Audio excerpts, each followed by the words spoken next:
সুপ্রিয় ভিউয়ার্স, গল্পের শুরুতেই আপনাদের একটা কথা বলে রাখি। আপনারা আগে সম্পূর্ণ গল্পটা পড়বেন, তারপর মন্তব্য করবেন। আশা করছি এই গল্পটির মধ্য দিয়ে আপনাদের হৃদয়ের অন্যরকম এক অনুভূতি জাগিয়ে তুলতে পারবো। এই গল্পটি শেষ পর্যন্ত শোনার জন্য অনুরোধ রইল। এই ছেলে, কি সমস্যা তোর? তুই এইভাবে আমার কোলের উপরে উঠে আসছিস কেন? আপনি তো পুরো 2টা সিট নিয়ে বসে আছেন, আমি আবার কি করলাম? দেখ, একদম ফালতু কথা বলবি না। ফালতু কথা বলা আমার একদম ভালো লাগে না। দেখেছিস একটা সুন্দরী মেয়ে বসেছে, অমনি পাশে এসে বসে পড়লি। এক্সকিউজ মি ম্যাডাম, ঠিক করে কথা বলেন। আপনি নিজেকে প্রিন্সেস ডায়না মনে করেন নাকি? একদম চটকনা মেরে সবকটা দাঁত ফেলে দিব বলে দিলাম। আমি কি প্রিন্সেস ডায়নার থেকে কোনো অংশে কম নাকি? ওরে বাবারে বাবা, যেই না চেহারা, তার নাম রাখছে পেয়ারা। দেখে তো মনে হয় শেওড়া গাছ থেকে একটা পেতনি নেমে এসেছে, আবার নিজেকে প্রিন্সেস ডায়নার চাইতে বেশি কিছু মনে করে। দেখ, এখন কিন্তু আমার খুব বেশি মেজাজ খারাপ হচ্ছে। আমি তোর কি করব তার কিন্তু কোনো ঠিক ঠিকানা নাই। চাইলে বিয়েও করতে পারেন, তোকে তো আমি মন করে আদরও করতে পারেন। আমি কিন্তু একবারও নিষেধ করব না। ও আচ্ছা, তাই না? তোর আদর করা চাই, দাঁড়া। আমি তোকে আদর করছি, এমন আদর করব বাপ দাদা 14 গোষ্ঠীর নাম ভুলে যাবি, আর কোনোদিন এই নাম মনে রাখতে পারবি না। এই কথা বলে প্রিয়াঙ্কা একটানা আবিরকে কিল ঘুষি মারতে লাগলো। ততক্ষণে বাস কন্ট্রাক্টর সেখানে এসে পৌঁছালো, আর তাদের দুজনকে এভাবে ঝগড়াঝাটি করতে দেখে বাস কন্ট্রাক্টর বলতে লাগলো, কি ব্যাপার, কি হয়েছে? আপনারা এভাবে ঝগড়া করছেন কেন? সেটা আপনি আমাকে জিজ্ঞাসা করছেন কেন? এই উগান্ডারের বংশধরকে জিজ্ঞাসা করুন, আমি কিছু বলতে পারবো না। এই যে হ্যালো, এক্সকিউজ মি ম্যাডাম, আপনি উগান্ডারের বংশধর কাকে বলছেন? ভদ্র ভাষায় কথা বলুন। ভদ্র ভাষায় কথা বলবো, সেটাও আবার তোর সঙ্গে? এটা তুই ভাবলি কি করে? আপনাকে দেখেই বোঝা যাচ্ছে আপনি কথাটা অসভ্য অভদ্র ফ্যামিলিতে বিলং করেন। আপনার কাছ থেকে ভদ্র ভাষা কেউ আশা করবেই কি করে বলেন? দেখ, এখন কিন্তু একদম বেশি হয়ে যাচ্ছে বলে দিলাম। তখনই বাস কন্ট্রাক্টর তাড়াতাড়ি দুজনকে উদ্দেশ্য করে বলতে লাগলো, দেখুন, আপনারা প্লিজ ঝগড়াঝাটি থামান। এটা পাবলিক বাস, এখানে আপনারা ছাড়া আরও অনেক যাত্রী আছে। আপনাদের এই সব ঝগড়াঝাটির জন্য তাদের সমস্যা হচ্ছে। এই ছেলেটাকে আমার চোখের সামনে থেকে সরান। কিন্তু ম্যাডাম, এটা ওর বুকিং করা সিট। আমি কিছুই জানতে চাই না, আর কিছু শুনতেও চাই না। আমি যদি এইটুকু বলতে চাই, আপনি 2 মিনিটের মধ্যে এই বান্দরটাকে এখান থেকে সরাবেন। মগের মূল্য পাইছেন নাকি? আপনার যদি আমাকে ভালো না লাগে তাহলে আপনি নিজেই এখান থেকে চলে যান, কিন্তু আমি এখান থেকে কোনোভাবেই সরছি না, সরব না। এই বলে আবির ধপাস করে বাসের সিটে বসে পড়লো। তখনই প্রিয়াঙ্কা বলতে লাগলো, কিরে বয়রা, তোকে না বললাম এখান থেকে উঠে অন্য জায়গায় গিয়ে বসতে? তারপরও তুই এখানে বসে আছিস কেন? তোর কি লজ্জা শরম নেই নাকি? কেন, আমি কি এখানে উলঙ্গ হয়ে এসেছি নাকি যে আমার লজ্জা করবে? তুই তো বড্ড বেয়াদব। কিন্তু ভার্সিটিতে তো সবাই আমাকে সুপার হিরো বলে ডাকে। ও আল্লাহ, তুমি আমাকে রক্ষা করো। কেন, আল্লাহ আপনাকে কুয়োর মধ্যে ফেলে দিয়েছেন নাকি? তুই যাবি এখান থেকে? ঘুমাবো এখন। এই বলে তখনই আবির বাসের সিটে হেলান দিয়ে নাক ডাকতে শুরু করে দেয়। এটা দেখে প্রিয়াঙ্কার আগে ফুসফুস করতে থাকে, আর তখন বাস কন্ট্রাক্টর প্রিয়াঙ্কাকে বলে, আই অ্যাম সরি ম্যাডাম, আমার কিছু করার নেই। আপনি প্লিজ ওনার পাশের সিটে বসে পড়ুন। অনেকটা রাস্তা দাঁড়িয়ে দাঁড়িয়ে তো আর যেতে পারবেন না। আমি কোনো কথা শুনতে চাই না। আপনি এই বদমাশটাকে অন্য কোথাও নিয়ে যান। আই অ্যাম সরি ম্যাডাম, সেটা সম্ভব নয়, কারণ অলরেডি আমাদের বাসের সমস্ত সিট বুকিং হয়ে গেছে। তাছাড়া আপনি নিজেও দেখতে পাচ্ছেন পাশে অন্য কোনো সিট খালি নেই, তাই এসব কথা বলে কোনো লাভ হবে না। এই কথা বলে বাস কন্ট্রাক্টর সেখান থেকে চলে গেল, আর প্রিয়াঙ্কাকে অবশেষে বাধ্য হয়ে সেই সিটেই বসে পড়তে হলো। এদিকে আবির সত্যি সত্যি ঘুমিয়ে গেছে, কারণ সবে মাত্র রাত 10:30 বাজে। বাস ছেড়ে ছাড় বাড়িতে গিয়ে পৌঁছাতে তার ভোর 5টার মতো বেজে যাবে। এত রাত জেগে থাকার তো কোনো প্রশ্নই ওঠে না, তাই ঘুমিয়ে ঘুমিয়ে যাওয়া যাবে। তো ভিউয়ার্স, আপনারা মনে হয় এই গল্পের আগাগোড়া কিছুই বুঝতে পারছেন না। তো চলুন একটু ফ্ল্যাশব্যাক থেকে ঘুরে আসি আর আপনাদের বিষয়টা বুঝিয়ে বলি। আবির, তোমাকে যে আজ গ্রামের বাড়িতে যেতে হবে সেটা কি তোমার মনে আছে? আম্মু, আমি কখনোই ওই বাড়িতে যেতে চাই না। তারপরেও কেন তুমি আমাকে জোর করছো? প্লিজ আম্মু, আমাকে ওই বাড়িতে যাওয়ার কথা বলো না। বাবা, তোকে ওই বাড়িতে যেতেই হবে, কারণ মিতু তোর আপন বড় বোন। আম্মু, কিন্তু তারপরেও সেই মানুষগুলোর চেহারা আমি দেখতে চাই না, যারা তোমাকে মূল্যায়ন করেনি, তোমাকে তোমার সন্তানের কাছ থেকে বিচ্ছিন্ন করেছে, আমাকে বাবার আদর থেকে বিচ্ছিন্ন করেছে। প্লিজ বাবা, এভাবে বলতে হয় না। কপালে যেটা লেখা আছে সেটা আজ না হোক কাল হবেই। যেভাবে হোক সেটা আমাদের সঙ্গেই হবেই, এতে আমাদের কোনো হাত নেই। তাই প্লিজ তুই বাড়িতে যা। আম্মু, বললাম তো তোকে বাড়িতে যেতেই হবে, আর এটা আমার আদেশ। কারণ আমার মেয়ের বিয়েতে আমি উপস্থিত থাকতে পারবো না, তাতে আমার যে কতটা কষ্ট লাগছে সেটা আল্লাহ ছাড়া আর কেউ জানে না।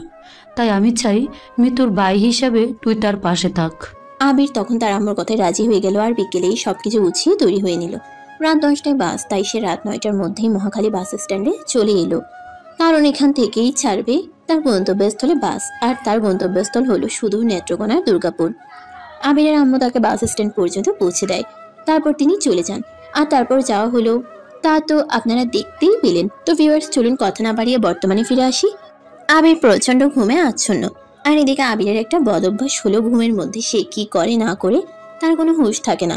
একা বিছানায় ঘুমানোর অভ্যাস, তাই হাত পা ছড়াছড়ি করলেও কেউ সেটা জানে না।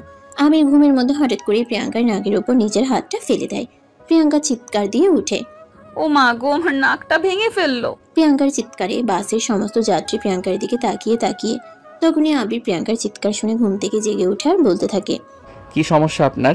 এভাবে শাকচুন্নির মতো চেঁচাচ্ছেন কেন? একদম থাপ্পড় দিয়ে সবকটা ফেলে দিব বলে দিলাম। একে তো আমার সঙ্গে ঝগড়া করেছিস, আর এখন ইচ্ছে করে আমার নাকটা ভেঙে ফেলেছিস। এই দেখ, নাক দিয়ে রক্ত বের হচ্ছে। আমি তোর নামে পুলিশ কেস করব। আবির তাকিয়ে দেখতে পেল সত্যি সত্যি প্রিয়াঙ্কার নাক দিয়ে রক্ত বের হচ্ছে। কিন্তু কি করে? আবির বলতে লাগলো, আপনার নাকে কেউ পাথর ছুঁড়ে মেরেছে নাকি? তোর হাতে যে শক্তি, এরপর কি আর কারোর পাথর ছুঁড়ে মারার প্রয়োজন পড়ে নাকি? মানে আপনি কি বলছেন? আমি তো কিছুই বুঝতে পারছি না। দেখ, এত নাটক করিস না। এমনিতেই মেজাজ খারাপ হয়ে আছে। আমার নাকের উপর নিচের হাতটা ছুঁড়ে ফেলে আমার নাকটা ফাটিয়ে ফেলেছিস, আর এখন নাটক করছিস? ও আচ্ছা, তাহলে সরি। আসলে আমার ঘুমের মধ্যে হাত পা ছোড়াছুড়ি করার অভ্যাস আছে।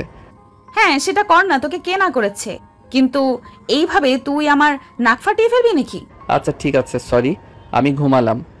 এই বলে আবির ঘুমিয়ে পড়লো। আর এদিকে প্রিয়াঙ্কা সারা রাস্তা জেগে রইল, কারণ আবার কখন জানি কি করে বসে, তার কোনো ঠিক ঠিকানা নেই।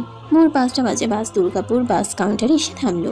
একে একে সবাই বাস থেকে নেমে গেল প্রিয়াঙ্কাকে নিতে। তার বাড়ি থেকে লোক এসেছে, তারা প্রিয়াঙ্কাকে নিয়ে চলে গেল। তারপর আবির নিজের হাতে থাকা কাগজের ঠিকানাটা বাস কাউন্টারের পাশে একজন চাওয়ালাকে দেয়। তারপর চাওয়ালা একটা রিক্সা ডেকে আবিরকে ওই ঠিকানা অনুযায়ী নিয়ে যেতে বলে। রিক্সাওয়ালা একটা বড় বাড়ির সামনে এসে রিক্সাটা থামালো। আবির রিক্সা থেকে নামলো আর নিজের লাগেজ নামিয়ে নিল। তারপর রিক্সাওয়ালাকে ভাড়া মিটিয়ে দিল। আস্তে আস্তে বাড়ির দিকে অগ্রসর হতে লাগলো। তার কেমন যেন একটা অন্যরকম অনুভূতি হচ্ছে। এ বাড়িতে এসে জীবনে প্রথমবার এসেছে, কাউকেই চেনে না, আর চিনবেই বা কি করে? জন্মের পর তো আর কখনোই এ বাড়িতে আসা হয়নি, কিংবা এ বাড়ির কারোর সঙ্গে তার দেখা হয়নি। শুধুমাত্র মায়ের কাছে এ বাড়ির সম্পর্কে গল্প শুনেছে। কিন্তু আজ একমাত্র বড় বোনের বিয়ে উপলক্ষে আসতে হয়েছে। দুর্ভাগ্যবশত আবির তার নিজের বড় বোনকেও চিনে না। আবির বাড়ির গেটের ভিতরে প্রবেশ করতে একটা ছোট পিচ্ছি তার সামনে এসে দাঁড়ালো, আর তারপর বলতে লাগলো, হ্যালো, কে তুমি? এখানে কেন এসেছো? আমি আবির চৌধুরী, রায়হান চৌধুরীর ছেলে। এই দেখো, একদম মিথ্যা কথা বলবে না। তুমি আমার আব্বুর নাম কেন বলছো? রায়হান চৌধুরী তো আমার আব্বুর নাম, আর আমি আমার আব্বুর একমাত্র ছেলে। দেখো বাবু, আমি একদম মিথ্যা কথা বলছি না, যা সত্য তাই বলছি। আর এই বাড়িতে যে মেয়েটার বিয়ে হচ্ছে আমার বোন। আমার কথা বিশ্বাস না হলে তুমি বাড়ির ভিতরে গিয়ে জিজ্ঞাসা করো। তুমি আমাদের আব্বুর নাম জানলে কি করে? তুমি কি কিডন্যাপার নাকি? আরে না, একদমই নয়। আমি যা বলছি সত্য কথা বলছি। আমার কথা জিজ্ঞাসা না হলে তুমি বাড়ির ভিতরে গিয়ে সবাইকে জিজ্ঞাসা করো আমার ব্যাপারে। আমি তো সবাইকে জিজ্ঞেস করেই নেব, কিন্তু তুমি এখানে অপেক্ষা করো, একদম বাড়ির ভিতরে প্রবেশ করার চেষ্টা করবে না। তোমাকে দেখে আমার সন্দেহ লাগছে। এই কথা বলে আকাশ বাড়ির ভিতরে চলে গেল। ছেলেটার বয়স খুব একটা নয়, এই তো 7-8 বছর হবে মনে হয়, কিন্তু অনেক পাকনা। তার সঙ্গে কথায় পেরে ওঠা অতটাও সহজ বলে মনে হয় না। তাই আবির সেখানেই দাঁড়িয়ে রইল আর অপেক্ষা করতে লাগলো। কখন যে ফিরে আসবে, প্রায় 5 মিনিট আগেই সেখানে দাঁড়িয়ে আছে। 5 মিনিট পর আকাশ একজন মধ্যবয়স্ক লোক নিয়ে গেটের কাছে চলে আসলো আর বলতে লাগলো, আব্বু দেখো না, এই ছেলেটা কোথা থেকে এসেছে। ও বলছে তুমি নাকি ওর আব্বু হও। বাবা, কে তুমি? তোমাকে তো আমি চিনলাম না। আবির আগে থেকেই প্রস্তুত ছিল এরকম প্রশ্নের জন্য, তাই সে বিব্রত না হয়ে বলল, আমি আবির চৌধুরী, রায়হান চৌধুরী এবং ওনার স্ত্রী তাসলিমা চৌধুরীর ছেলে, মিতু চৌধুরীর একমাত্র ভাই। কথাটা শুনেই ওই ভদ্রলোক দৌড়ে এসে আবিরকে জড়িয়ে ধরলো আর বলতে লাগলো, তুমি তাহলে আমার আবির, তুমি অনেক বড় হয়ে গেছো। এই বলে তিনি আমেরিকায় জড়িয়ে ধরে কান্না করতে লাগলেন। কিন্তু আবির একদম মূর্তির মতো দাঁড়িয়ে আছে। তার কাছে এসব কিছুই নাটকীয় মনে হচ্ছে, কারণ তার বাবা যদি তাকে ভালোবাসতো তাহলে কোনোদিনও তার মাকে মিথ্যা অপবাদ দিয়ে এ বাড়ি থেকে বের করে দিত না। কখনোই তাকে বাবার আদর থেকে বঞ্চিত হতে হতো না। কখনোই তার আম্মুকে স্বামী থাকতেও স্বামীর অভাব বোধ করতে হতো না। ততক্ষণে বাড়ির সবাই সেখানে ছুটে এসেছে। তার মধ্যে মিতুও রয়েছে। মিতু আবিরকে দেখে ছুটে চলে আসে আর আবিরকে জড়িয়ে ধরে, কান্না করতে করতে বলতে থাকে, ভাই আমার, কত বড় হয়ে গিয়েছিস, এর মধ্যে কি একটা বারও আমাদের কথা তোর মনে পড়েনি? মনে পড়বে কি করে? যে মানুষগুলো আমাকে মনে করে না, সেই মানুষগুলোর কথা মনে পড়ার কি কোনো কারণ আছে? আপু, তুমি কেমন মেয়ে? তুমি একবারও আম্মুর কাছে গেলে না এত বছরেও? আমি যদি জানতাম আমার আম্মুর ঠিকানা তাহলে অবশ্যই আম্মুর কাছে যেতাম। আচ্ছা, বাড়িতে একা কেন এসেছিস? আম্মুকে পারলি না একটাবারের জন্য সঙ্গে করে নিয়ে আসতে? আম্মু কি তার মেয়েকে বিদায় দেবে না? আই এম সরি আপু, আমাকে ক্ষমা করে দিস। আমি নিজেই আম্মুকে এখানে নিয়ে আসিনি।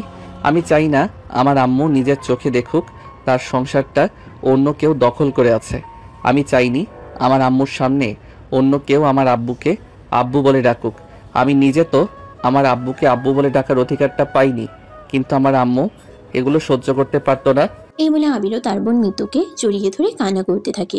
এদিকে তখন রায়হান চৌধুরী মিতু আর আবিরকে বলে, ভিতরে চলো, যা কথা বলার পরে বলা যাবে। সারা রাত জার্নি করে এসেছো, খাওয়া দাওয়া করো, বিশ্রাম করো। এই বলে সবাই মিলে আবিরকে নিয়ে বাড়ির ভেতরে চলে গেল। আকাশ আবিরকে নিয়ে নিজের রুমে চলে গেল আর বলতে লাগলো, আচ্ছা তুমি কি সত্যি আমার ভাইয়া হও? হয়তো আবার নাও হতে পারি। এরকম কেন বলো? তুমি তো আমার আব্বুকে আব্বু বলে, তাহলে তো তুমি আমার ভাই হও। আচ্ছা, আমরা এসব কথা পরে বলি, আমার টায়ার্ড লাগছে। এই বলে আবির কথাটা ঘুরিয়ে নিল, কারণ আকাশ ছেলেটাকে দেখতে পিচ্ছি মনে হলেও সে কিন্তু খুবই চালাক, তাই আবির তার সঙ্গে বেশি কথা বলতে চায়নি। আবির ফ্রেশ হয়ে এসে নাস্তার টেবিলে চলে গেল, আর তখনই তার চক্ষু চড়ক গাছ। নাস্তা টেবিলে বসে আছে প্রিয়াঙ্কা, আর প্রিয়াঙ্কাকে দেখিয়ে শেষ রাগে ফুসফুস করতে থাকে। প্রিয়াঙ্কা তখন নাস্তা করছিল, আবিরকে সে খেয়াল করেনি। আবির প্রিয়াঙ্কার সামনে দাঁড়িয়ে বলতে থাকে, এই মেয়ে, আপনি এখানে কি করছেন? তখনই প্রিয়াঙ্কা চোখ তুলে তাকিয়ে আবিরকে দেখতে পায় আর বলতে থাকে, আমার বাড়িতে আমি কি করছি সেটার কৈফিয়ত তোকে দিতে হবে নাকি? বাই দ্য ওয়ে, তুই কি আমাকে ফলো করতে করতে আমার বাড়ি পর্যন্ত চলে এসেছিস নাকি? হোয়াট? আপনার বাড়ি মানে? তখনই আকাশ সেখানে এসে পৌঁছায় আর বলতে থাকে, ভাইয়া এটা হলো প্রিয়াঙ্কা, বড় জেঠুর মেয়ে। মানে? মানে আমি এই বাড়ির বড় ছেলে রফিক চৌধুরীর একমাত্র আদরের রাজকন্যা। আশা করি বুঝতে পেরেছিস। এখন বল, তুই এখানে কি করছিস? কি করছিস সেটাই তো বুঝতে পারছি না। এভাবেই দুজনের মধ্যে কথা হচ্ছিল। তখনই সেখানে প্রিয়াঙ্কার আম্মু এসে উপস্থিত হয় আর আবির আর প্রিয়াঙ্কাকে বলে, কি রে, কি হয়েছে? তোরা দুজনে কি নিয়ে কথা বলছিস? ভাই বুঝি পরিচয় হওয়ার আগেই গল্প করা শুরু করে দিয়েছিস? ভাই বোন মানে তুমি কি বোঝাতে চাইছো? এই ছেলেটা আমার কোন জন্মের ভাই আমি তো সেটাই বুঝতে পারছি না। এই হলো আবির, তোমার ছোট চাচার ছেলে। ও যখন ছোট ছিল তখন তোমার চাচি ওকে নিয়ে বাড়ি থেকে চলে গিয়েছিল, তারপর আর কখনো এখানে আসেনি। এখন মিতুর বিয়ে উপলক্ষে তোমার দাদা ভাই ওকে ডেকে পাঠিয়েছে, তাই ও এখানে এসেছে। সবগুলো কথা প্রিয়াঙ্কার মাথার উপর দিয়ে গেল। সে কোনো কিছুই বুঝতে পারলো না, ইনফ্যাক্ট কোনো কিছু বোঝার প্রয়োজন মনে করলো না। সে নাস্তা করে সেটা নিজের রুমে চলে গেল। আর এদিকে আবির বাড়ির বড় ছেলে, এই প্রথমবার বাড়িতে এসেছে, তাই সবাই তাকে অনেক আদর যত্ন করে খাওয়াতে লাগলো। সবার আতিথেয়তায় আবির অনেকটাই মুগ্ধ হলো আর মনে মনে ভাবতে লাগলো, সবাই যদি এতটাই ভালো তাহলে কেন তার আম্মুকে এই সংসার ছেড়ে চিরদিনের মতো চলে যেতে হলো? কেন তার আম্মুকে নিজের সন্তানের কাছ থেকে দূরে থাকতে হলো? কিন্তু সে কোনো কথাই কোনো উত্তর খুঁজে পেল। নাস্তা শেষ করে আবির রুমে চলে গেল। ব্যালকনিতে দাঁড়িয়ে আছে একা একা। তখনই আবারও পাকনা আকাশ তার পাশে এসে দাঁড়ায় আর বলতে থাকে, ভাইয়া আমাদের পুকুরে অনেক মাছ আছে, বড়শি নিয়ে মাছ ধরতে যাবে। আমি তো জানি না কিভাবে মাছ ধরতে হয়। এত বড় ছেলে হয়েছো, এটাও জানো না? তুমি চলো আমার সঙ্গে, আমি তোমাকে শিখিয়ে দেবো, আমি খুব ভালো মাছ ধরতে পারি। এই বলে আকাশ আবিরের হাত ধরে টানতে টানতে পুকুরের পাড়ে এনে দাঁড় করালো। মোটামুটি বড় সাইজের একটা পুকুর, চারদিকে নানা রকম ফলের গাছ, পুকুরের ঘাট বাঁধানো। খুব মনোরম একটা পরিবেশ, সেখানে বসে সারাটা বিকেল কাটিয়ে দেওয়া যাবে। আবিরকে পুকুরের ঘাটে বসিয়ে আকাশ বড়শি নিয়ে চলে আসে। আকাশ আবিরকে শিখিয়ে দিতে থাকে কিভাবে পুকুরের পানিতে বড়শি ফেলে মাছ ধরতে হয়। আকাশ এই বিষয়টা খুব উপভোগ করছিল, কারণ সে তো শহরে বড় হয়েছে। এসব দৃশ্য দেখার মতো সুযোগ তার কখনোই হয়ে ওঠেনি। হঠাৎ করে আকাশ আবিরের হাতে বড়শিটা দিয়ে বলতে লাগলো, ভাইয়া এবার তুমি দেখো তো, তুমি মাছ ধরতে পারো কিনা। আমার একটু হিসেব হয়েছে, আমি এক্ষুনি আসছি। এই কথা বলে আকাশ সেখান থেকে চলে গেল। তখনই হঠাৎ আবির দেখতে পেল তার বড়শিতে একটা মাছ ধরেছে। আবির যেই না বড়শি টান দিয়ে উঠাতে যাবে তখনই সেটা একটা কিছুর সঙ্গে গেঁথে গেল। তখনই শোনা গেল এক চিৎকার। ওরে মা গো, বাবা গো, আমাকে মেরে ফেললো। হ্যাঁ ভিউয়ার্স, আপনারা একদমই ঠিকই শুনেছেন, এটা প্রিয়াঙ্কার চিৎকার। আবির তাকিয়ে দেখলো তার বড়শিতে একটা ট্যাংরা মাছ ধরা পড়েছে। আর আবির যখন ছিপ টান দিয়েছিল তখনই প্রিয়াঙ্কার গানের মধ্যে বেঁধে যায় সেটার কাঁটা, একটু বিষ যুক্ত আর একটু ধারালো। প্রিয়াঙ্কার চিৎকার শুনে বাড়ির সবাই সেখানে চলে এলো। এদিকে আবির হাঁ করে তাকিয়ে আছে, সে কি করবে কিছুই বুঝতে পারছে না। বাড়ির লোকজন এসে প্রিয়াঙ্কার গান থেকে ট্যাংরা মাছটা ছাড়িয়ে নিল। আর তখন আবিরের দিকে হাঁ করে তাকিয়ে আছে। আবির কি করবে কিছুই বুঝতে পারছে না, সে তো একদম বোকা বনে গেল। তখনই প্রিয়াঙ্কার আম্মু আবিরকে বলতে লাগলো, এটা তুমি কি করলে বলো? সরি, আমি বুঝতে পারিনি। দেখ, একদম নাটক করতে আসবি না। আমি জানি তুই জেনে শুনে আমার সঙ্গে এরকম করছিস। যখন থেকে তোর সঙ্গে আমার দেখা হলো তখন থেকেই তুই আমার পেছনে পড়েছিস। প্রিয়াঙ্কা, ও এটা জেনে শুনে করেনি, আনফর্চুনেটলি হয়ে গেছে। কারণ সবাই খুব ভালো করে জানে আবির শহরের ছেলে, গ্রামের পরিবেশে অভ্যস্ত নয়। আম্মু, অবশেষে তুমিও কিনা এই ছেলেটার পক্ষ নিয়ে কথা বলছো? আমি বলছি ও একদম মিথ্যা কথা বলছে, এইসব কিছু জেনে শুনেই করেছে।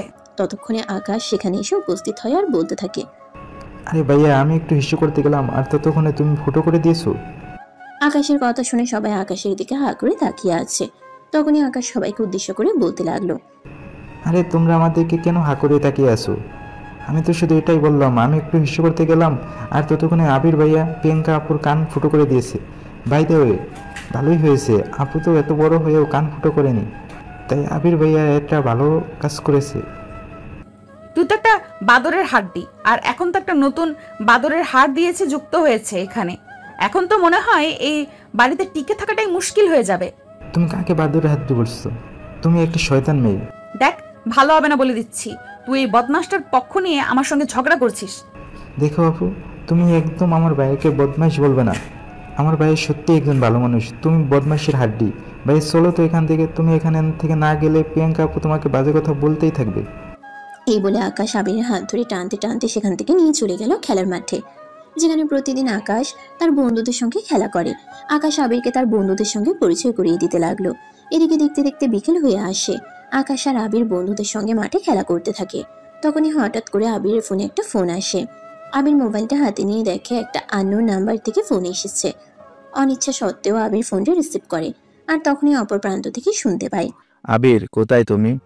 তোমাকে দেখতে পাচ্ছি না যে। আমি আকাশের সঙ্গে খেলার মাঠে এসেছি।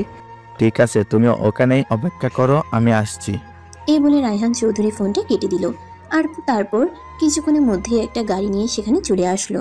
আবির ততক্ষণে আকাশকে নিয়ে সেখানে এসে পৌঁছায়। তখনই রায়হান চৌধুরী বলতে থাকে, চলো, তোমাকে নিয়ে একটু শপিং করতে যাব। তোমার বোনের বিয়ে বলে কথা, কিন্তু আমি তো তোমার কাপড়ের সাইজ জানতাম না, তাই তোমার জন্য কিছু কেনাকাটা হয়নি। আজ তোমাকে আমি তোমার পছন্দ মতো কিছু কেনাকাটা করে দিতে চাই। আব্বু, তুমি শুধু ভাইয়াকেই কেনাকাটা করে দেবে, আমাকে কি দেবে না? তুমি তো অনেক কেনাকাটা করেছো, তোমার আর কোনো কেনাকাটা করার প্রয়োজন নেই। মন খারাপ করো না, আমি তোমাকে কিনে দেব। এই বলে আবির আকাশকে নিয়ে গাড়িতে উঠে বসলো। আর তারপর রায়হান চৌধুরী গাড়ি চালাতে লাগলো। একটা শপিং মলের সামনে সেই গাড়িটা দাঁড় করায়। তারপর রায়হান চৌধুরী আর আকাশকে নিয়ে শপিং মলের ভিতরে ঢুকে গেল। সারা সন্ধ্যা ঘোরাঘুরি করে রায়হান চৌধুরী নিজের ছেলের জন্য এই প্রথমবার কেনাকাটা করলেন। ওনার আনন্দ যেন আর ধরে না। মেয়ের বিয়ে দিচ্ছেন বলে কথা। রায়হান চৌধুরী ওনার প্রথম স্ত্রীর সঙ্গে কোনো সম্পর্ক না রাখলেও মেয়েকে কখনোই অবহেলা করেনি। যদিও ছেলের প্রতি ওনার তেমন মায়া মহব্বত ছিল না, যদি থাকতো তাহলে এই দীর্ঘ সময়টা ছেলেকে ছাড়া পার করতে পারতেন না। একবার হলেও ছেলের সঙ্গে দেখা করতে যেতেন। যাই হোক ভিউয়ার্স, আমরা সেসব কথা না বলি, বর্তমানে কি হচ্ছে সেটাই দেখি। কেনাকাটা শেষ করে সন্ধ্যার পর রায়হান চৌধুরী আবির আর আকাশকে নিয়ে বাড়িতে চলে আসে। প্রিয়াঙ্কা তখন ড্রয়িং এ বসে টিভি দেখছে। অনেকগুলো shopping bag Raihan Chowdhury drawing রুমে সোফার উপরে রাখে। এগুলো দেখেই প্রিয়াঙ্কা বলতে থাকে, কি ব্যাপার ছোট আব্বু, তুমি এতগুলো শপিং কার জন্য করেছো? আমি তো শুনলাম বিয়ের সমস্ত কেনাকাটা শেষ হয়ে গিয়েছে। হ্যাঁ, বিয়ের সমস্ত কেনাকাটা শেষ হয়ে গেছে, কিন্তু আবিরের জন্য কোনো কেনাকাটা করা হয়নি।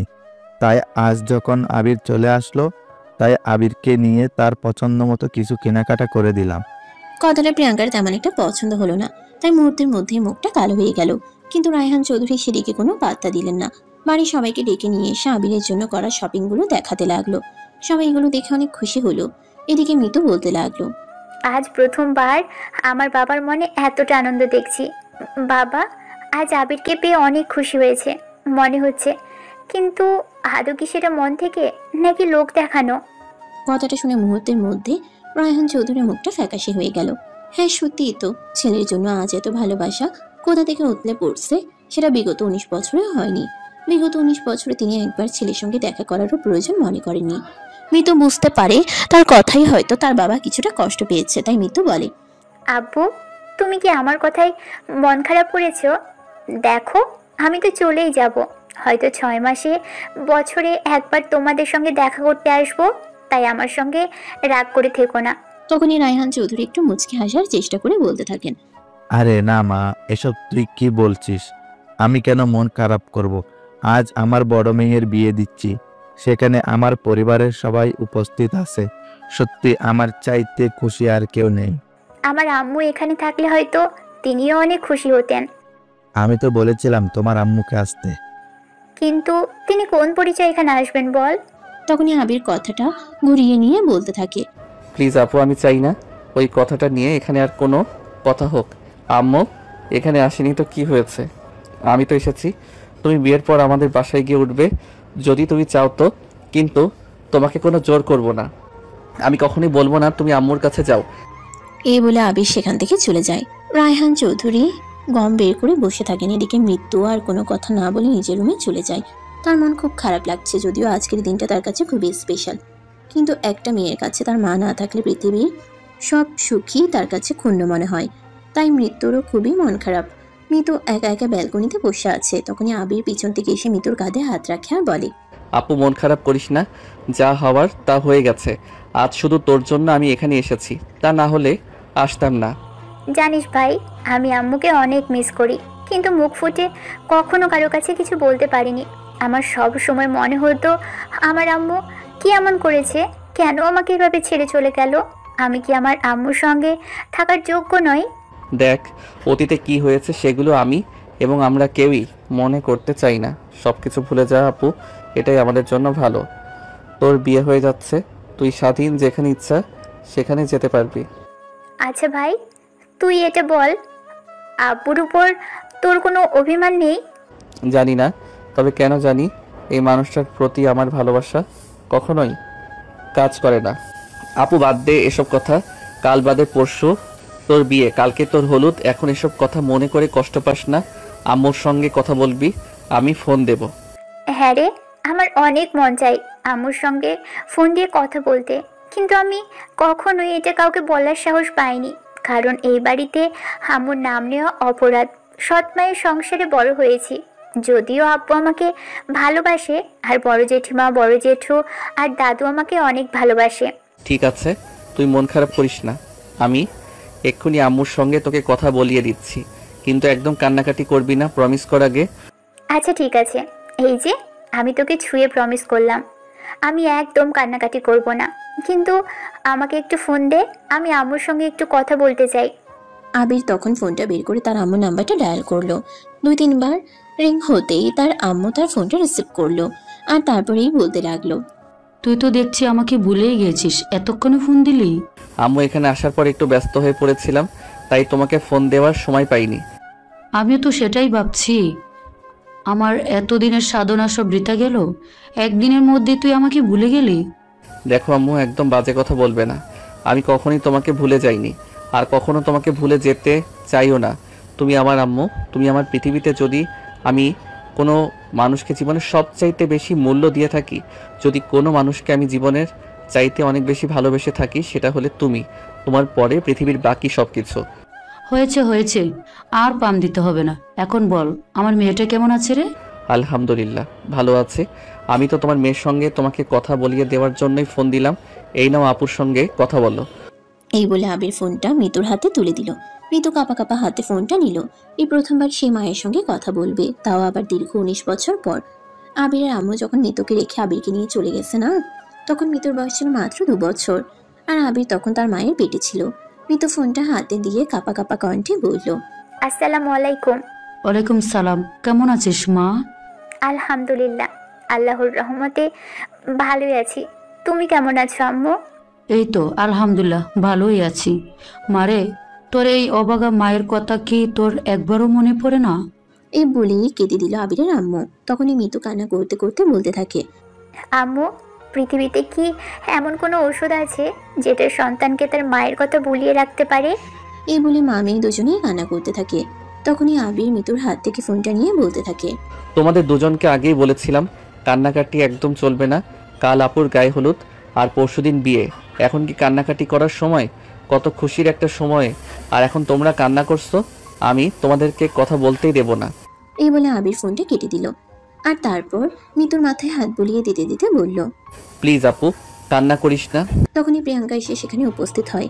মিতুকে এভাবে কান্না করতে দেখে বলতে থাকে, কি ব্যাপার মিতু আপু, কি হয়েছে তোমার? প্রিয়াঙ্কার পাপা যদিও আবিরের বাবার চাইতে বয়সে বড়, কিন্তু প্রিয়াঙ্কা মিতুর 6 মাসের ছোট। মিতু প্রিয়াঙ্কার প্রশ্নের জবাবে বলে, কই না তো, কিছু হয়নি। এমনিতেই মন খারাপ লাগছে, তোদের ছেড়ে চলে যাব তাই। যাবে আর কোথায়? তোমার তো পাশের জেলায় বিয়ে হচ্ছে, মাঝে মধ্যে চলে আসবে এখানে। আমরা আবার আগের মতো সময় কাটাবো, সবাই মিলে অনেক আনন্দ উল্লাস করব। হ্যাঁ আপু, আমিও সেটাই বলছি। প্লিজ তুই কান্না করিস না আর মন খারাপ করিস না। বাই দ্য ওয়ে, দুলাভাইয়ের সঙ্গে তো এখনো কথা হলো না। একবার দুলাভাইয়ের ফোন নাম্বারটা দে, আমি ফোন দিয়ে কথা বলি। এই বলে আবির প্রসঙ্গটা পাল্টে নিল। মিতু তার মোবাইল ফোনটা বের করে তার হবু হাজবেন্ডের নাম্বারটা আবিরকে দিয়ে দিল। আবির তখনই ওই নাম্বারে ফোন দিয়ে তার হবু দুলাভাইয়ের সঙ্গে কথা বলতে লাগলো। এদিকে প্রিয়াঙ্কা মিতুকে নিয়ে চলে গেছে বাইরে, বাগানে বসে আছে। প্রিয়াঙ্কা আর মিতুর সম্পর্কটা বেশ ভালোই, বনে বনে যেরকম সম্পর্ক হয় আর কি। দুজন মিলে গল্প করছে। এদিকে রাত 11টার মতো বেজে যায়। তখনই প্রিয়াঙ্কার আম্মু সবাইকে খাবার টেবিলে ডেকে নেয়। খাওয়া দাওয়া শেষ হলে সবাই নিজেদের রুমে গিয়ে ঘুমিয়ে পড়ে। আকাশ আর আবিরকে এক রুমে ঘুমাতে দেওয়া হয়েছে।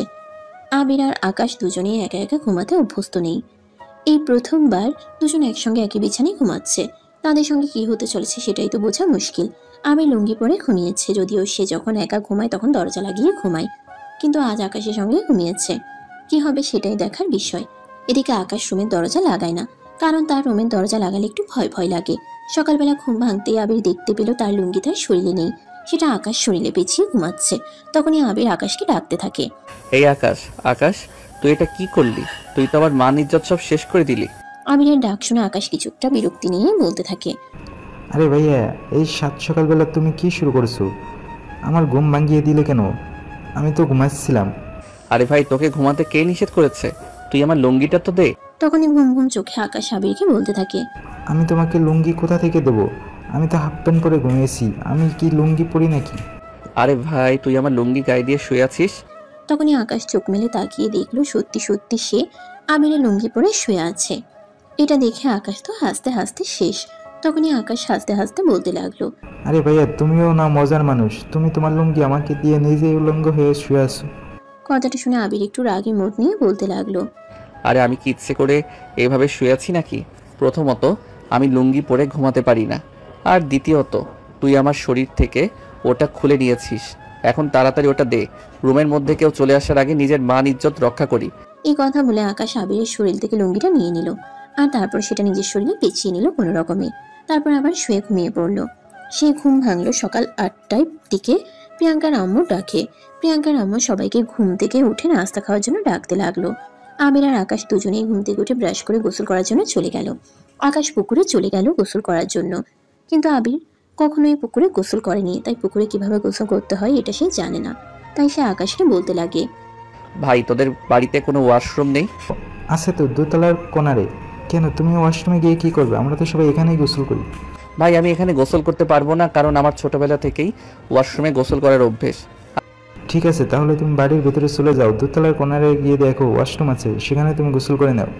আবির তখন আর কোনো কথা না বলে পুকুর পাড় থেকে বাসার ভিতরে চলে আসলো আর কর্নারে ওয়াশরুমে চলে গেল।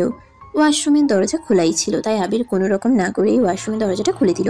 কিন্তু তারপর যেটা দেখলো সেটার জন্য আবির একদমই প্রস্তুত ছিল না।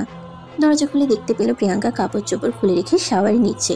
তখনই আবিরের চিৎকার। আবিরের চিৎকার শুনে পেছন দিকে ফিরে তাকায় প্রিয়াঙ্কা, আর আবিরকে দেখে সেও এক চিৎকার। আবির চিৎকার দিয়ে পিছন ফিরে তাকায়, আর প্রিয়াঙ্কাও সঙ্গে সঙ্গে ওয়াশরুমের ছিটকানিটা লাগিয়ে দিল। আবিরের চিৎকার শুনে সেখানে প্রিয়াঙ্কার আম্মু সহ বাড়ির সবাই চলে আসে। প্রিয়াঙ্কার আম্মু আবিরকে জিজ্ঞাসা করে, কি ব্যাপার আবির, কি হয়েছে? এখানে চিৎকারের আওয়াজ শুনলাম মনে হলো। তেমন কিছু না, তোমার মেয়ে ওয়াশরুমের দরজা খোলা রেখে শাওয়ার দিচ্ছিল আর তখনই আমি এসে দরজাটা খুলে ফেলেছিলাম। হায় আল্লাহ, এটা তুই কি করলি? তাও আবার বলছিস তেমন কিছুই হয়নি। তো কি বলবো, তোমার মেয়ে ওয়াশরুমের দরজা খোলা রেখে শাওয়ার নিচ্ছিল, এখানে আমার কি দোষ? ও আচ্ছা ঠিক আছে, তাহলে চল। আমি ফ্রেশ হবো তো। আচ্ছা ঠিক আছে, তাহলে ফ্রেশ হয়ে চলে আসিস। এই বলে প্রিয়াঙ্কার আম্মু সেখান থেকে চলে গেল। এদিকে প্রায় 10 মিনিট পর প্রিয়াঙ্কা ফ্রেশ হয়ে ওয়াশরুম থেকে বের হয়। তখনই দেখতে পায় আবে তখনও সেখানে দাঁড়িয়ে আছে। প্রিয়াঙ্কা রেগে অগ্নিমূর্তি হয়ে বলতে থাকে, এই তুই মানুষ নাকি অন্য কিছু? একটা মেয়ে ওয়াশরুমে ফ্রেশ হচ্ছে আর সেখানে কোনো রকম নক করা ছাড়াই ঢুকে গেলি? এখানে আমার কি দোষ আমি তো সেটাই বুঝতে পারছি না। আপনি যদি দরজা না আটকে উলঙ্গ হয়ে নাচানাচি করতে পারেন, সেখানে আমি ঢুকে গেলেই দোষ? কারণ এটা এই বাড়ির মেয়েদের জন্য। এই বাড়ির মেয়েরাই এই ওয়াশরুমটা ব্যবহার করে আর ছেলেরা সবাই পুকুরে গিয়ে গোসল করে, তাই তো তুই এখানে কি করছিলি? ওয়াশরুমে অন্য সবাই যেটা করতে আসে আমিও সেটাই করতে এসেছিলাম। কিন্তু আমার তো মনে হয় তুই অন্য কোনো উদ্দেশ্য নিয়ে এখানে এসেছিস। তোকে দেখেই আমার সন্দেহ লেগেছে। আমার মনে হয় তোর চরিত্রের সমস্যা আছে, ঠিক তোর মায়ের মতো। মানে আপনি কি বলতে চাইছেন? আমি তো কিছুই বুঝতে পারছি না। ওরে বাবা, তুই কি ছোট বাচ্চা নাকি যে তোকে সব বুঝিয়ে বলতে হবে? তুই খুব ভালো করেই জানিস তোর আব্বুকে কেন এই বাড়ি থেকে বের করে দেওয়া হয়েছিল, তারপরেও নাটক করছিস কেন? দেখুন, আপনি আমার চাইতে বয়সে যতটা বড়ই হন না কেন, আমার আম্মুকে নিয়ে একদম বাজে কথা বলবেন না। আমার আম্মুকে নিয়ে কেউ বাজে কথা বললে সেটা আমি একদমই সহ্য করতে পারবো না। কারণ সবাই যত কিছুই বলুক না কেন, আমি জানি আমার আম্মু কখনো কোনো খারাপ কাজ করতেই পারে না।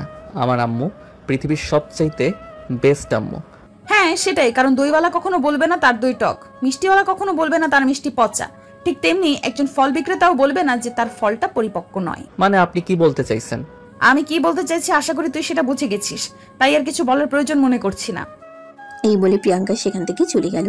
আবির তখন আর কোনো কথা না বাড়িয়ে ওয়াশরুমে ঢুকে গেল। ফ্রেশ হয়ে এসে রেডি হয়ে খাবার টেবিলে চলে গেল। খাওয়া দাওয়া শেষ হতেই রায়হান চৌধুরী সবাইকে বলল, দেখো, আমি সবাইকে উদ্দেশ্য করে বলছি, আজ আমার বড় মেয়ের গায়ে হলুদ। আমি চাই সবাই আজকের দিনটা খুব আনন্দের সহিত কাটাও। আমি চাই না কারো মন ক্ষুণ্ণ হোক।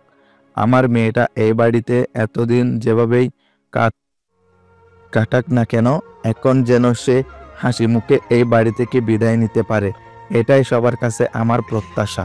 তখনই প্রিয়াঙ্কার আম্মু বলে, রায়হান, তুমি কোনো চিন্তা করো না, মিতু তোমার একার মেয়ে নয়।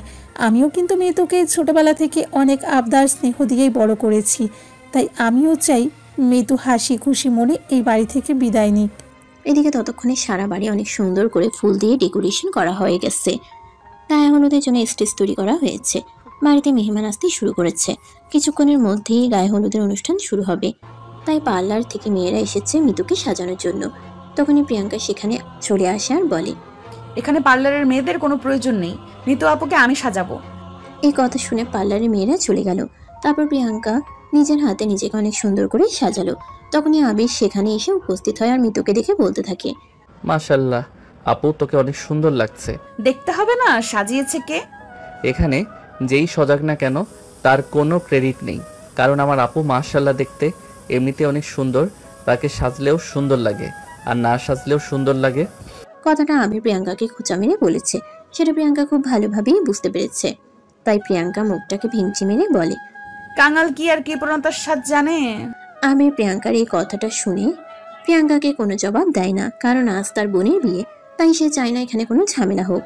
এদিকে তখনই মিতু আবিরকে বলে, ভাই একবার আম্মুকে কল দিবি, আম্মুর সঙ্গে একটু কথা বলবো। আম্মুকে কল দিলেই তো কালকের মতো কান্নাকাটি শুরু করে দেবে, যেটা আমি একদমই পছন্দ করি না। তোমার জীবনের অনেক সুন্দর একটা সময় শুরু হতে চলেছে, আমি চাই না এই সময় তুমি কান্নাকাটি করো। প্রমিস ভাই, আজ একদম কান্নাকাটি করবো না, শুধু আম্মুকে একটু দু চোখ ভরে দেখবো। কত বছর হয়ে গেল আম্মুকে দেখি না।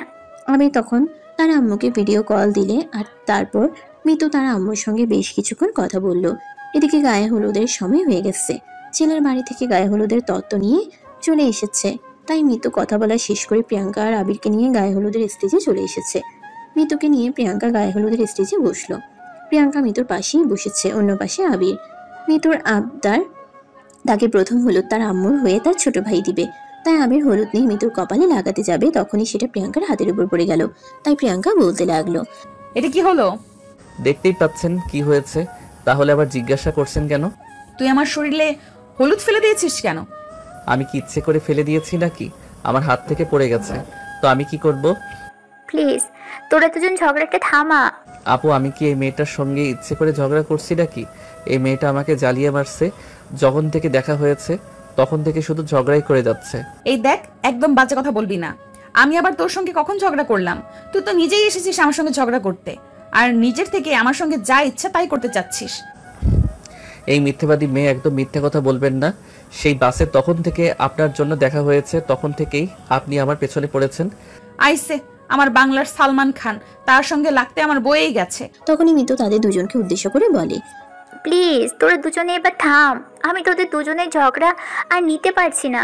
মিতুর এই কথা শুনে আবির আর প্রিয়াঙ্কা দুজনেই থেমে যায়। আর আবির তখন মিতুর পায়ে হলুদ ছোঁয়ায়। তারপর একে একে বাড়ির সবাই মিতুকে হলুদ দেয়। আর দেখতে দেখতে হলুদের অনুষ্ঠান পর্ব শেষ হয়ে যায়। পরের দিন বিয়েটাও হয়ে গেল।